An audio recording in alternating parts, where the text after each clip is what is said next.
இந்த வீடியோ எனக்கு ரொம்ப கஷ்டமாக இருந்துச்சு. எனக்கு அவரை பற்றி பேசணும் அப்படின்னு மதியத்திலேருந்தே இருந்துச்சு.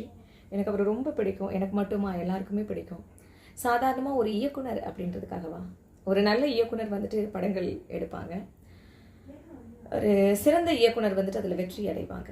மகத்தான இயக்குனர் யார் அப்படின்னா, இந்த சமுதாயத்தில் மிகப்பெரிய ஒரு தாக்கத்தை ஏற்படுத்தி தடம் பதித்திருப்பார்கள். அந்த மாதிரியான இயக்குனர்களில் இவரும் ஒருத்தர் அப்படின்னு நான் சொல்ல மாட்டேன். இவர் தான் முதன்மையானவர் அப்படின்னு நான் சொல்லுவேன். நம்ம வந்துட்டு இப்போ ஹிஸ்ட்ரியில் படிப்போம் இல்லை, கிபி கிமு, கிறிஸ்து பிறப்புக்கு முன் கிறிஸ்து பிறப்புக்கு பின் அப்படின்னு நம்ம படிப்போம் இல்லை. தமிழ் சினிமாலையும் பாரதி ராஜாவுக்கு முன் பாரதி ராஜாவுக்கு பின் அப்படின்னு நம்ம பார்க்கணும். அதற்கு முன்னாடி படங்கள் எல்லாமே வந்துட்டு ஸ்டூடியோவில் மட்டுமே எடுத்துகிட்டு இருந்தாங்க. படம் எடுக்கிறதுக்குன்னே திரைப்பட நகரம் அப்படின்னே அமைஞ்சு ஃபிலிம் சிட்டியில் எடுத்துகிட்ருப்பாங்க.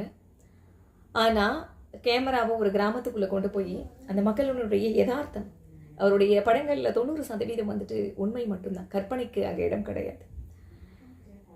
அந்த மக்களுடைய அவரோட படங்கள்லாம் மிகப்பெரிய ஒரு தாக்கத்தை கருத்தம்மா அப்படின்ற ஒரு படம், அந்த டைம் நான் 4th ஸ்டாண்டர்ட் படித்தேன்.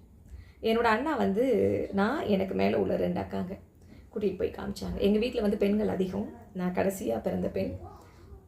எங்கள் அண்ணா கூட்டிகிட்டு போய் காமிச்சாங்க. எனக்கு அவ்வளோ சிறு வயதில் அந்த படத்தோட டைலாக்ஸ் எல்லாம் அப்படியே மனப்பாடமாக சொல்லுவேன் நான்.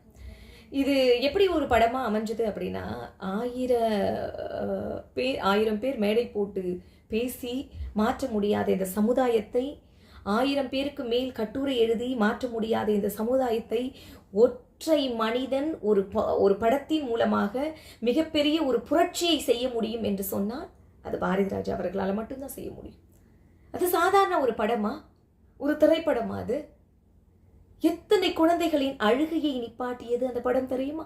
எத்தனை தாய்மார்களுடைய குமரல்கள் இந்த படத்தின் மூலமாக அவர்களுடைய குமரல்கள் எல்லாமே நிம்மதியான தருணம். அத்தனை சமுதாய அமைப்புகளும் இறங்கின. எந்த ஹாஸ்பிட்டல்லையும் எந்த குழந்தை அப்படின்றத சொல்லவே கூடாது, பிடிச்சி உள்ள போட்டுருவாங்க. இந்த படத்தின் பின்பாக இந்த படம் ஏற்படுத்திய